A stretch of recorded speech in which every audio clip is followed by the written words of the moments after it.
ফ্যাসিবাদের দোষর হিসেবে কাজ করা বিচারপতিদের বিরুদ্ধে তদন্ত শেষ, ব্যবস্থা নিতে রাষ্ট্রপতির কাছে সুপারিশ।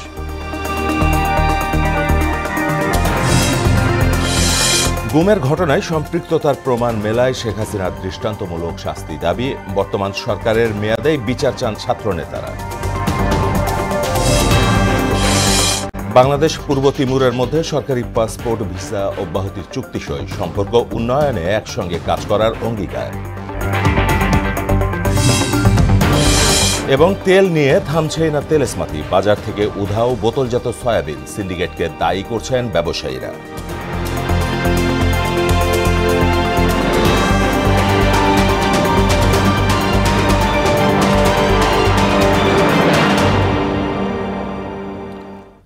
আসসালামু আলাইকুম, সবাইকে মোহনা সংবাদে স্বাগত। শুনছিলেন শিরোনাম, সঙ্গে আছি মাহমুদ হোসেন। এবার বিস্তারিত। অনিয়ম দুর্নীতি সহ ফ্যাসিবাদের দোষর হিসেবে কাজ করার অভিযোগ রয়েছে হাইকোর্টের এমন বেশ কয়েকজন বিচারপতির বিরুদ্ধে তদন্ত শেষ করেছেন সুপ্রিম জুডিশিয়াল কাউন্সিল। এ নিয়ে সুপ্রিম জুডিশিয়াল কাউন্সিলের সুপারিশ রাষ্ট্রপতির কাছে পাঠানো হয়েছে। রোববার সুপ্রিম কোর্টের ওয়েবসাইটে এ সংক্রান্ত তথ্য দেয়া হয়। এদিকে বিচারাধীন বিষয় হওয়ায় বিডিআর বিদ্রোহের ঘটনায় তদন্ত কমিটি করা হবে না বলে হাইকোর্টকে জানিয়েছে স্বরাষ্ট্র মন্ত্রণালয়। বিস্তারিত কাজী পাপ্পুর রিপোর্টে। সুপ্রিম কোর্ট প্রাঙ্গণে গত 16 অক্টোবর বৈষম্য বিরোধী ছাত্রদের অবস্থান ও বিক্ষোভের সময় পতিত আওয়ামী লীগ সরকারের দোষর বিচারকদের পদত্যাগের দাবি তোলা হয়। ওই দিন হাইকোর্ট বিভাগের 12 বিচারককে বেঞ্চ না দেওয়ার সিদ্ধান্তের কথা জানায় সুপ্রিম কোর্ট। এই বিচারকেরা এখন বিচার কাজের বাইরে এবং ছুটিতে আছেন। গত 19 নভেম্বর হাইকোর্টের 3 বিচারপতি রাষ্ট্রপতি বরাবর পদত্যাগপত্র জমা দেন। ওই 3 বিচারপতি হলেন বিচারপতি সালমা মাসুদ চৌধুরী, বিচারপতি কাজী রেজাউল হক ও বিচারপতি AKM জহিরুল হক। তাদের বিরুদ্ধে অনিয়ম ও দুর্নীতির অভিযোগ ছিল আগে থেকেই। এদিকে বিডিআর বিদ্রোহে হত্যা ও বিস্ফোরক আইনে 2টি মামলা বিচারের দিন থাকায় আপাতত তদন্ত কমিটি করার প্রয়োজন মনে করছে না স্বরাষ্ট্র মন্ত্রণালয়। 2টি মামলা পেন্ডিং আছে এবং চলমান আছে। সেই চলমান থাকা অবস্থায় তারা এই সময়ে কোনো ধরনের কমিটি গঠন এখন পর্যন্ত করবেন না বলে সিদ্ধান্ত গৃহীত হয়েছে। সরকারের প্রতি আমাদের প্রত্যেকের অনেক আশা আকাঙ্ক্ষা ছিল এবং এখনো পর্যন্ত আছে, তবে এই আশা আকাঙ্ক্ষার যে পরিমাণটা সেটা কমতে শুরু করেছে তাদের অ্যাক্টিভিটিসের কারণে। হজ এজেন্সিজ অ্যাসোসিয়েশন অব বাংলাদেশ হাবে বাণিজ্য মন্ত্রণালয়ের যুগ্ম সচিব মোহাম্মদ দাইদুল ইসলামের নিয়োগকে অবৈধ বলে রায় দিয়েছেন হাইকোর্ট। রোববার বিচারপতি ফাতেমা নজিব ও বিচারপতি শিকদার মাহমুদুর রহমানের হাইকোর্ট বেঞ্চ এই বিষয়ে দেয়া রুলের নিষ্পত্তি করে রায় দেন। আজকে হাইকোর্ট বিভাগ এই প্রশাসক নিয়োগ প্রক্রিয়াকে অবৈধ ঘোষণা করেছেন এবং বলেছেন পূর্বের কমিটি ফাংশন করবে এবং প্রশাসক যেভাবে নিয়োগ করা হয়েছে তা আইনসম্মত হয়নি এবং তার কোনো আইনগত বাধ্যবাধকতা থাকবে না। পরিবার পরিকল্পনা অধিদপ্তরের আওতাধীন লিখিত পরীক্ষায় উত্তীর্ণ পরিবার কল্যাণ পরিদর্শিকা পদে 7,621 জনের মৌখিক পরীক্ষা গ্রহণ করে 3 মাসের মধ্যে উত্তীর্ণ প্রার্থীদের তালিকা প্রকাশের নির্দেশ দিয়েছেন হাইকোর্ট। অন্যদিকে বাংলাদেশের অভ্যন্তরে ভারতীয় টিভি চ্যানেলের সম্প্রচার বন্ধ চেয়ে করা রিট শুনানি আগামী বছর জানুয়ারিতে নির্ধারণ করা হয়েছে। কাজী পাপ্পু, মোহনা সংবাদ, ঢাকা। গুমের ঘটনায় শেখ হাসিনার সম্পৃক্ততার প্রমাণ মেলায় তার দৃষ্টান্তমূলক শাস্তি দাবি করেছেন বৈষম্য বিরোধী ছাত্র আন্দোলনের সমন্বয়ক ও ছাত্র নেতারা। বর্তমান সরকারের মেয়াদকালের মধ্যে বিচার কাজ শেষ করার দাবিও জানান তারা। এর আগে শনিবার প্রধান উপদেষ্টার কাছে প্রতিবেদন জমা দেয় তদন্ত কমিশন। SU সেলিমের প্রতিবেদন।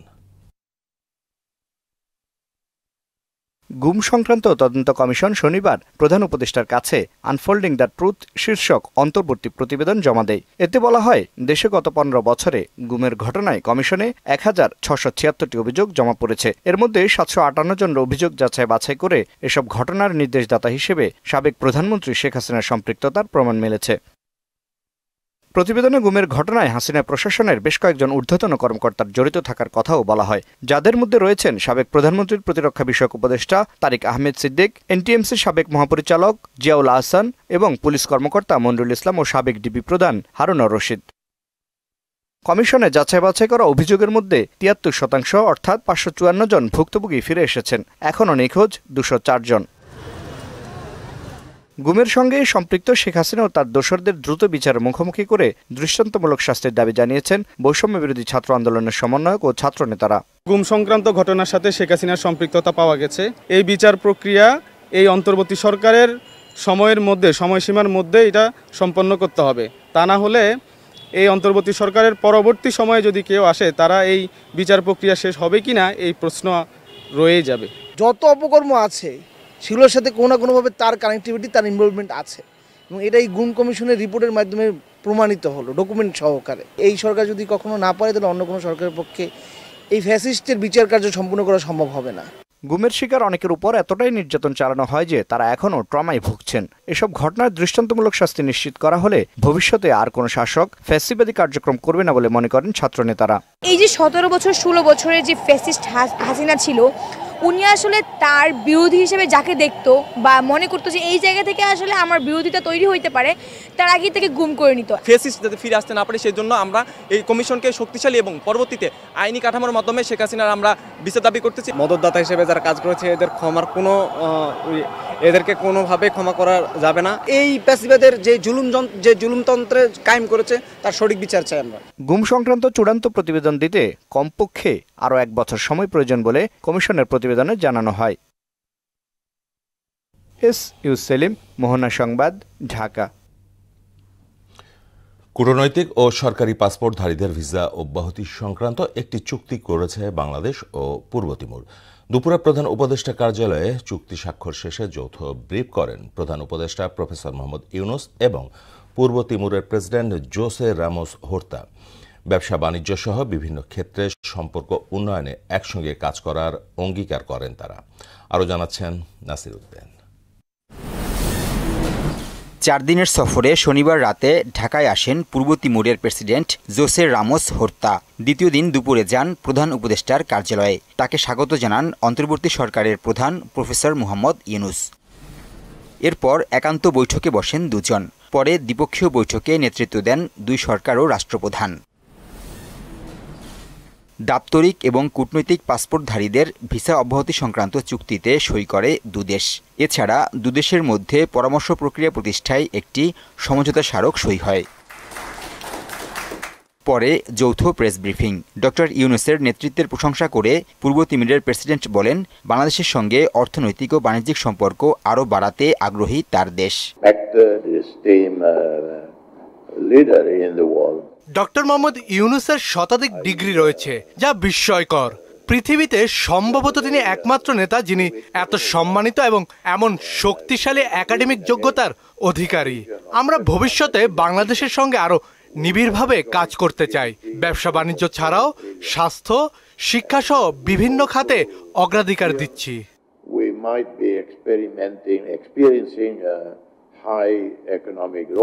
ডক্টর ইউনুস বলেন, রোহিঙ্গা সংকট সমাধানে সহায়তার আশ্বাস দিয়েছে পূর্ব তিমুর। বাংলাদেশের অসংখ্য সংকটের মধ্যে রোহিঙ্গা ইস্যু একটি বড় সমস্যা। এ নিয়ে বিভিন্ন ফোরামে কথা বলা হয়েছে। এক্ষেত্রে সহায়তার আশ্বাস দিয়েছেন পূর্ব তিমুরের প্রেসিডেন্ট। তাদের সামনে সুযোগও আছে, কারণ কিছুদিনের মধ্যে আসিয়ানের সদস্য হবে দেশটি। শিক্ষা ও স্বাস্থ্য খাতের উন্নয়নেও একসঙ্গে কাজ করার কথা বলেন বাংলাদেশের প্রধান উপদেষ্টা।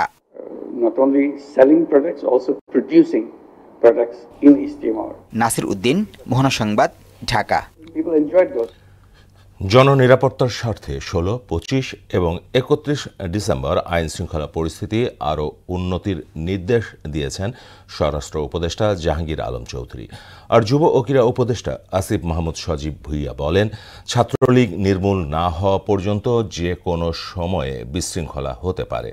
আগামীকাল থেকে ফ্যাসিস্ট সরকারের দোসরদের গ্রেপ্তারে অভিযান জোরদার করা হবে। বিকেলে আইন শৃঙ্খলা সংক্রান্ত উপদেষ্টা পরিষদের 5ম বৈঠক শেষে সাংবাদিকদের এসব কথা বলেন 2 উপদেষ্টা। তবে আগামীকালকেও আমরা দেখেছি যে তারা কর্মসূচি ঘোষণা করছে। এর আগেও বিভিন্ন সময় আপনারা দেখেছেন কর্মসূচি ঘোষণা করেছে, কিন্তু আসলে আদতে কোনো কর্মসূচি হয় নাই। তো আমরা আমাদের দিক থেকে আইন শৃঙ্খলা বাহিনী তাদের সজাগ দৃষ্টি, সতর্ক দৃষ্টি রাখবে।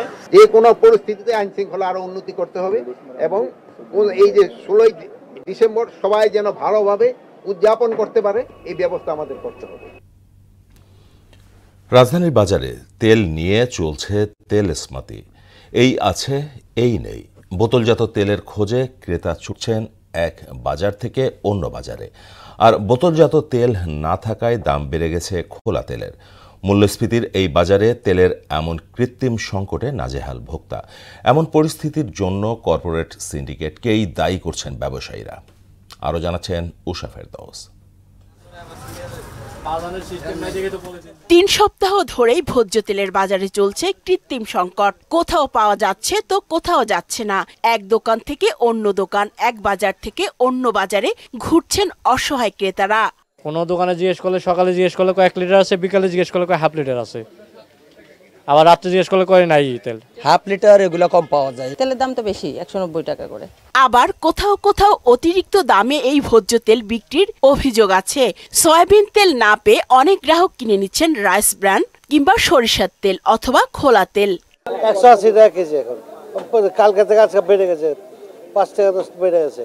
আবার কি হয় আল্লাহ পাক জানে। তেল তো পাওয়া যায় না, 5 লিটার 45 সয়াবিন তো পাওয়া যাচ্ছে না। 2 বছর পরে আবার এই সময় আবার এই যে তেলের দামটা বেড়লো। পরিস্থিতি নিয়ন্ত্রণে গত 9 ডিসেম্বর প্রতি লিটার 8 টাকা দাম বাড়ায় সরকার। তারপরও স্বাভাবিক হয়নি সরবরাহ। 8 টাকা করে পার লিটার বাড়াইছে, তো এরপর তো আমাদের মাল স্বাভাবিক হইতেছে না। তেল তো লাগে সবার, তেল তো খাইতে হইব, এই হিসাবে হয়তো বা খোলা তেলের উপরে নিচ্ছে যতটুকু যা দরকার। কোম্পানির কাছে তেল আছে, তেল থেকে তেল দিতে চাই না। দিতে চাই কিভাবে? 1 কার্টন তেল নিলে সরষের তেল দিতে হবে, নাহলে পোলা চাল দিতে হবে। সয়াবিন তেলের বিকল্প বাজার সৃষ্টি করতে না পারলে ভোজ্য তেলের বাজার স্বাভাবিক হবে না বলে জানান এই কৃষিবিদ। যখনই গুটি কয়েক কোম্পানি যদি ইম্পোর্ট করে, তাদের হাতে নিয়ন্ত্রণ থাকে। তার জন্য আমাদের প্রমোট করতে হবে। আমাদের সরিষার তেল, আমাদের কাছে আছে হচ্ছে পেরিলা তেল, আমাদের কাছে আছে হচ্ছে সানফ্লাওয়ার তেল, আমাদের কাছে আছে হচ্ছে পাম অয়েল। এই সবগুলোকে যদি প্রমোট করি তাহলে কিন্তু আমাদের সয়াবিনের উপরে যেই একচ্ছ কন্ট্রোল করে রেখেছে সেটা থেকে আমরা বের হয়ে আসতে পারবো। বাজার মনিটরিং উৎপাদন পর্যায় থেকে শুরু না করলে বাজার নিয়ন্ত্রণ অসম্ভব বলেও মনে করেন তিনি। বাজার নিয়ন্ত্রণ করতে হলে আমাদের খেয়াল করতে হবে যে কোথায় উৎপাদন হচ্ছে, ট্রান্সপোর্টেশন কিভাবে হচ্ছে, আমরা এটা স্টোরেজ করতে পারছি কিনা, অথবা ভ্যালু এডিশন করতে পারছি কিনা, সব কিছু মিলিয়ে যদি চিন্তা করি তাহলে কিন্তু বাজার কন্ট্রোল হবে। শুধুমাত্র এখানে রিটেলার দোকানে গিয়ে দাম কমানোর জন্য যদি চেষ্টা করে তাহলে কোনোভাবে সম্ভব হবে না। উষা ফেরদৌস, মোহনা সংবাদ, ঢাকা। যেখান তো হচ্ছে উত্তরের জনপদ নাটোরে বেড়েছে শীতের তীব্রতা। ঘন কুয়াশার সাথে পাল্লা দিয়ে বইছে হিমেল বাতাস। দক্ষিণের জনপদ ঝালকাঠি ও পটুয়াখালীতেও জেঁকে বসেছে শীত। কুয়াশায় দিনের বেলাতেও মহাসড়কে হেডলাইট জ্বালিয়ে চলছে যানবাহন। এদিকে হাসপাতালে বেড়েছে ঠান্ডাজনিত রোগীর সংখ্যা। বিস্তারিত জানাচ্ছেন বুসরাত জাহান। দিন যত যাচ্ছে নাটোরে ততই বাড়ছে শীতের তীব্রতা। সকালে ঘন কুয়াশায় আচ্ছন্ন থাকে চারদিক, ফলে দিনের বেলাতে মহাসড়কে গাড়ির হেডলাইট জ্বালিয়ে চলাচল করছে যানবাহন। বিপাকে পড়েছে নিম্ন আয়ের মানুষ। প্রয়োজন ছাড়া কেউ ঘর থেকে বের হচ্ছে না। শীতার্ত মানুষের কাছে এখনো সরকারি কিংবা বেসরকারি ভাবে কোনো শীত বস্ত্র বিতরণ করা হয়নি। প্রচন্ড শীত, কোনো রোদ উঠছে না এবং আমরা ঘরে থেকে বাইর হইতে পারতেছি না। গরিব মানুষ, আমাদের জীবন বাঁচানোর তাগিদেই আমাদের এই প্রচন্ড শীতের মধ্যেও রাস্তায় আসতে হচ্ছে। সরকার থেকে কিছু পাওয়া যাচ্ছে না, শীত বস্ত্র পাওয়া যাচ্ছে না। ঠান্ডাজনিত নানা রোগ নিয়ে হাসপাতালে ভিড় বেড়েছে বয়স্ক ও শিশুদের। পরিস্থিতি মোকাবেলায় যথাসাধ্য প্রস্তুতির কথা জানান উপজেলার স্বাস্থ্য কর্মকর্তা। উপজেলা স্বাস্থ্য কমপ্লেক্সে ইনডোর আউটডোরে অনেক ঠান্ডাজনিত রোগী আসছে। আমরা শীতের রোগীদের সুস্থ এবং ভালো চিকিৎসার জন্য প্রস্তুত আছি। কনকনে ঠান্ডায় বয়ে চলা হিমেল হাওয়ায় বিপর্যস্ত হয়ে পড়েছে ঝালকাঠির জনজীবন। রাত হলেই বৃষ্টির মতো ঝরছে কুয়াশা। কেউ কেউ কনকনে ঠান্ডা উপেক্ষা করে ছুটছেন কর্ম ও রুটি রুজির তাগিদে। তবে আয় কমেছে খেটে খাওয়া মানুষের। আগে মনে করেন 1000-1200 ইনকাম করতাম, আর এখন 400-500 ইনকাম করতে হলে 4টা বাজে যায়। তোলা নিয়ে নামতে হয় পেটের দায়। পটুয়াখালীতে ঘন কুয়াশার সঙ্গে বইছে উত্তরের হিম বাতাস।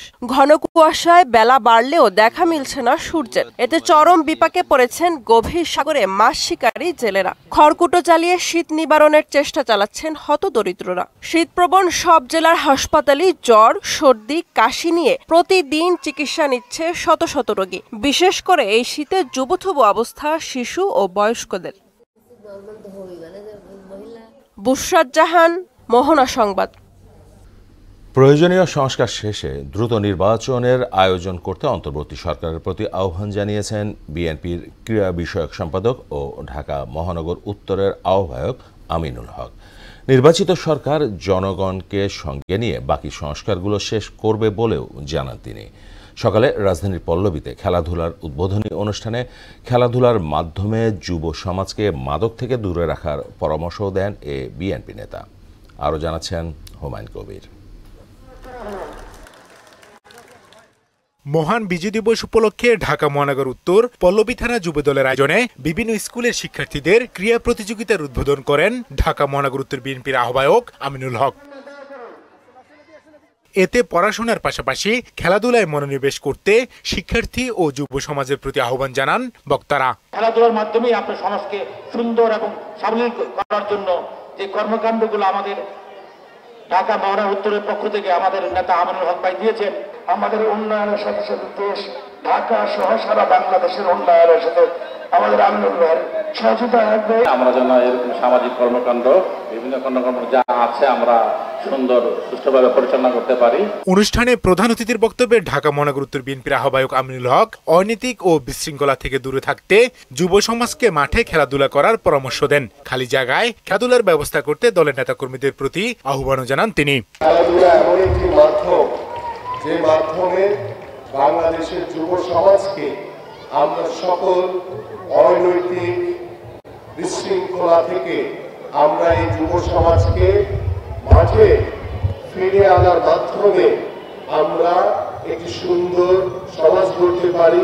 একটি সুন্দর বাংলাদেশ গড়ার অন্যতম মাধ্যম হবে এই ক্রীড়াঙ্গন, এই খেলাধুলা। ক্ষমতা ধরে রাখতে স্বৈরাচারী শেখ হাসিনা রাষ্ট্রযন্ত্রকে ব্যবহার করেছে অভিযোগ করে আমিনুল বলেন, উন্নয়নের নামে নিজেদের পকেট ভারী করেছে আওয়ামী লীগের নেতারা। স্বৈরাচার শেখ হাসিনা গত 17 বছর ধরে বাংলাদেশের উন্নয়নের নামে শুধু নিজেদের পকেটের উন্নয়ন করেছে, নিজেদের পকেটের উন্নয়ন করে বাংলাদেশের মানুষকে সকল সুবিধা থেকে বঞ্চিত করেছে।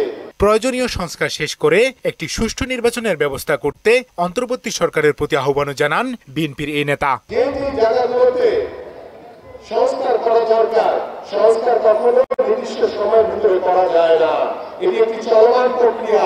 হুমায়ুন কবির, মোহনা সংবাদ, ঢাকা। গাজীপুরে চালু হলো বহুল প্রতীক্ষিত কমিউটার ট্রেন সার্ভিস। একই সঙ্গে উদ্বোধন করা হয়েছে বিআরটিসি বাস সার্ভিস। সকালে দুটি প্রকল্প উদ্বোধন করেন সড়ক পরিবহন ও সেতু মন্ত্রণালয়ের উপদেষ্টা মোহাম্মদ ফাউজুল কবির খান। যাত্রীদের চাহিদার প্রেক্ষিতে এখন থেকে ঢাকা জয়দেবপুর ঢাকা রুটে 2 জোড়া কমিউটার ট্রেন চালানোর সিদ্ধান্ত নিয়েছে বাংলাদেশ রেলওয়ে। এতে উচ্ছ্বসিত এ রুটে চলাচলকারী যাত্রীরা। আতিকুর রহমানের প্রতিবেদন, জানাচ্ছেন বুশরাত জাহান। দীর্ঘ প্রতীক্ষার পর জয়দেবপুর রেলওয়ে জাংশনে রোববার আনুষ্ঠানিকভাবে উদ্বোধন করা হয় এই ট্রেন সার্ভিসের। ফিতা কেটে উদ্বোধন করেন সড়ক পরিবহন ও সেতু মন্ত্রণালয়ের উপদেষ্টা মোহাম্মদ ফাউজুল কবির খান। একই সময় বিআরটি প্রকল্পটির আওতায় এয়ারপোর্ট থেকে শিববাড়ি পর্যন্ত বিদ্যমান 20.5 কিলোমিটার সড়কে বিআরটিসি বাস সার্ভিস উদ্বোধন করা হয়। প্রাথমিকভাবে এই রুটে 10টি বাস চলাচল করবে। সেবা দুটি চালু হয় উচ্ছ্বাসিত যাত্রীরা, কারণ গাজীপুর থেকে ঢাকা এসে সহজেই অফিস করতে পারবেন তারা। ডেইলি অনেক যাত্রীরা ঢাকা আপ ডাউন করে, তারা অফিস আদালত করে, তাদের জন্য এটা সুবিধা হবে। যাতায়াতের জন্য খুবই সুবিধা। দুইটা সুবিধা হয়েছে, একটা মনে টাকা অর্থ বাঁচবে, আর একটা হলো সময়। এ সময় সড়ক পরিবহন উপদেষ্টা জানান, জুনের মধ্যে শেষ হবে প্রকল্পের কাজ। বিআরটি প্রকল্পের কর্মকর্তাদের দ্রুত কাজ শেষ করার তাগিদ দেন তিনি। প্রকল্পটি শেষ হলে গাজীপুরবাসীর যাতায়াতে বৈপ্লবিক পরিবর্তন আসবে বলেও মনে করেন উপদেষ্টা। সাধারণ যাত্রীদের জন্য জয়দেবপুর ঢাকা, ঢাকা জয়দেবপুর কমিউটার ট্রেনটি চালু করা হলো। এই ধরনের আরো 2টি ট্রেন চালু করা হবে। এরপর নরসিংদী ঢাকা ও নারায়ণগঞ্জ ঢাকা রুটেও কমিউটার ট্রেন চালু করা হবেও বলে জানান তিনি। এরই মধ্যে প্রকল্পের সহজ অংশে 97.69 ভাগ, বিবি অংশে 96.57 ভাগ এবং এলজিইডি অংশে 100 ভাগ কাজ সহ বর্তমানে মূল প্রকল্পের প্রায় 97.43 ভাগ কাজ শেষ হয়েছে। বুশরাত জাহান, মোহনা সংবাদ। চাকরির বয়স 25 বছর পূর্ণ হলে ঐচ্ছিক অবসরের ক্ষেত্রে সরকারি চাকরি আইন 2018 এর 44 ও 45 ধারা জাতীয় বিশ্ববিদ্যালয়ের ক্ষেত্রেও বলবৎ হবে। গত 3 নভেম্বর গৃহীত এ সংক্রান্ত সিদ্ধান্ত আজ বিশ্ববিদ্যালয়ের 263তম সিন্ডিকেট সভায় অনুমোদন করা হয়। বিশ্ববিদ্যালয়ের উপাচার্য প্রফেসর ডক্টর এএসএম আমানুল্লাহর সভাপতিত্বে মূল ক্যাম্পাসের সিনেট হলে এ অধিবেশন অনুষ্ঠিত হয়।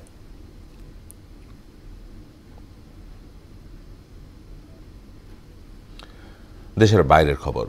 সিরিয়ায় বিদ্রোহী গোষ্ঠী হায়াত তাহরির আল শাম HTS এর সঙ্গে যোগাযোগ করেছে যুক্তরাষ্ট্র। দেশটির নবগঠিত সরকারের প্রতি স্বীকৃতি দিতেই এ উদ্যোগ নিয়েছে মার্কিন পররাষ্ট্রমন্ত্রী অ্যান্টনি ব্লিনকেন। সিরিয়ার ভবিষ্যৎ নিয়ে শনিবার জর্ডানে আলোচনা করেছেন 8টি আরব দেশের পররাষ্ট্রমন্ত্রীরা। এ সময় দেশটিতে শান্তিপূর্ণ ক্ষমতা হস্তান্তর প্রক্রিয়াকে সমর্থনের পাশাপাশি একটি ঐক্যবদ্ধ জাতি হিসেবে দেখতে ঐক্যমতে পৌঁছান তারা। শেষ করব মোহনা সংবাদ, যাবার আগে শিরোনামগুলো আরও একবার।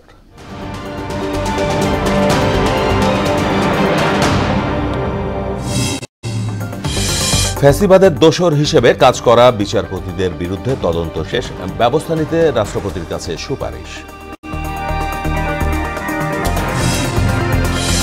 গুমের ঘটনায় সম্পৃক্ততার প্রমাণ মেলায় শেখ হাসিনার দৃষ্টান্তমূলক শাস্তি দাবি। বর্তমান সরকারের মেয়াদেই বিচার চান ছাত্রনেতারা। বাংলাদেশ পূর্ব তিমুরের মধ্যে সরকারি পাসপোর্টে ভিসা অব্যাহতির চুক্তি সই, সম্পর্ক উন্নয়নে একসঙ্গে কাজ করার অঙ্গীকার। এবং তেল নিয়ে থামছেই না তেলেস্মাতি, বাজার থেকে উধাও বোতলজাত সয়াবিন, সিন্ডিকেটকে দায়ী করছেন ব্যবসায়ীরা।